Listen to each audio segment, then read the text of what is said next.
Welcome to week 9, everybody. This week we're going to be working on scatter plots. So sometimes when we're given information, if we want to figure out if there's a relationship between them, whether that's like a linear relationship, remember linear is straight line, or some other kind of relationship, what we can do is we can plot the points on a graph, and that's called a scatter plot. So in this example, students in Mr. Rivera's math class wanted to see if there was an association between the number of siblings a student has and the number of first cousin he or she has. They asked 12 of the students in the class and found the following. So this is how many siblings each person had, and this is the number of cousins each person had. So this is like one person, a second person, third, and so on. So a scatter plot is just taking that data and putting it on the graph. So this would become, see how this is xy? This would become the point 2, 5. So 2, 5, 6, 10, 3, 8, 2, 7, 5, 11, 3, 7, 4, 8, 7, 14,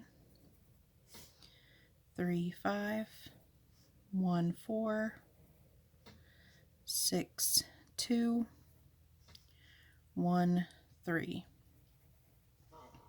Okay, so generally, other than this point, you can see that as the number of siblings increases, so does the number of cousins. It goes up in terms of these are only a couple, and then up here there's 14.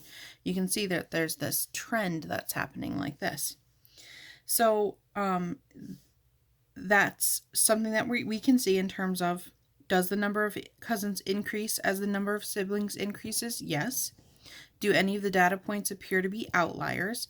An outlier goes against the trend. It's like not normal for everything else that's happening. And yeah, we do have one of those right here. This person at 6'2", that's not similar to what everybody else has going on. So the next thing it wants us to do is draw a line of best fit. What a line of best fit is it's a line that goes through the data, and generally it's the most even line that you can create so that there are an even number of points above and below the line. Because if I was to put the line up here, that doesn't make sense. There's no points up above this, right? And I can't put it down here either because there's no points below it. So I have to kind of like put it in the middle and try to keep as many points above and below the line as I can. So something like that. You see that there's a couple of points that are actually on the line, 4 above and about 4 below. So this is fairly good. Does the slope of this line, is it positive or negative? Remember our Mr. Slope, right? Positive slope goes up from left to right. Negative slope goes down, undefined, and 0 slope. Okay. And then we can see that the y-axis at the nearest whole number is about 3. So even if a person doesn't have a number of siblings, there's likely to be about 3 cousins that they would have if they were born. So, but let's keep going. So the next thing we're going to talk about is the association, whether that is positive or negative. So if it's called a positive association, if the variables, if one of them is increasing and so does the other. It's going to be negative if one of them is increasing as the other decreases. So like this one is increasing, but this value is trending down, and we know that this is a negative slope, so this would be a negative association. This one is trending up as this x increases this way, so this would be positive. This one, as the x increases, this is what's happening with a trend. That's still increasing. It's still going up. The only thing is that these are going up or down in a way that's like a straight line, and this one has a curve. So that's the next thing that we're going to talk about, is whether or not these relationships, sorry for the yawn, are linear or non-linear. So if I was to draw a curve of best fit, right, it'd be kind of like in the middle of like this. Obviously, this one is not a straight line. This is non-linear. Okay. This one, I could do a straight line through here, although my line was a little bit off because my arm was tilted. There we go.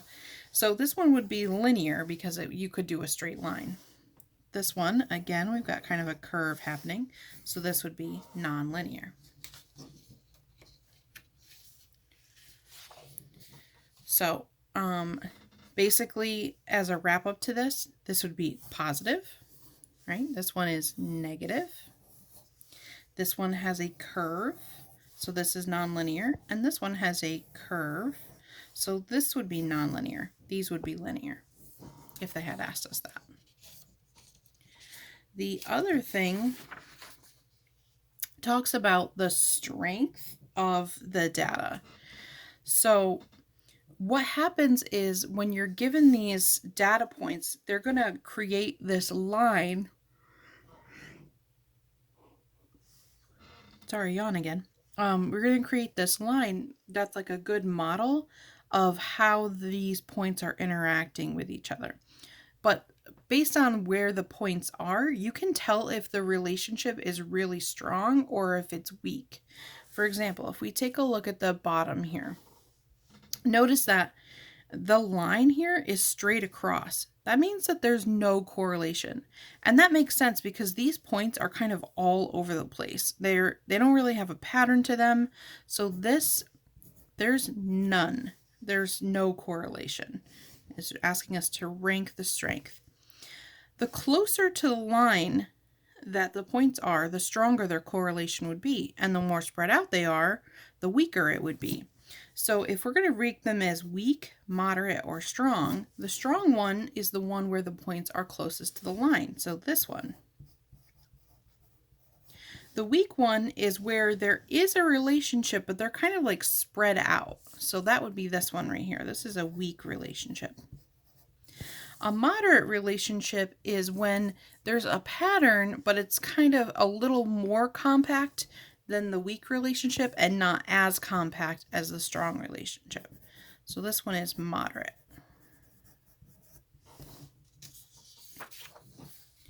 So if we look at this, if we were to create a graph for this one, I would want to do a straight line because it doesn't look like there's a curve to it. And we can see that it's not increasing, it's decreasing, so it's going to be negative. So I would say that 1 and 3 are out because those both say that they'd be positive. So would you consider this strong or moderate?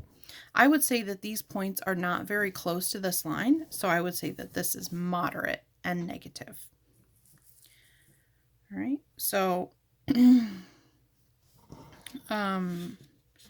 this one, would you say I would say it's positive, right? Because this is increasing. And I would say that if I was choosing between weak, moderate, and strong, I would say that that's probably a pretty weak association.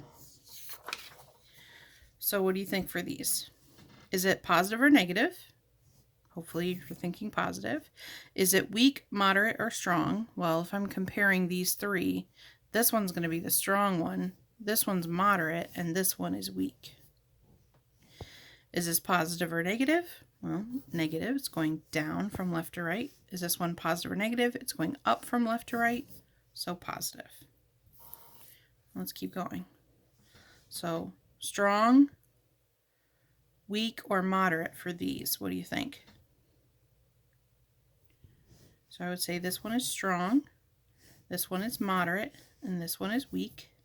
This is negative because it's going down. This one's negative because it's going down. And this one is positive because it's going up. And so that's it. That's all we're learning about this week is these kinds of relationships with the scatter plots. I hope that this has been clear enough and that you guys are being safe and are well. Bye.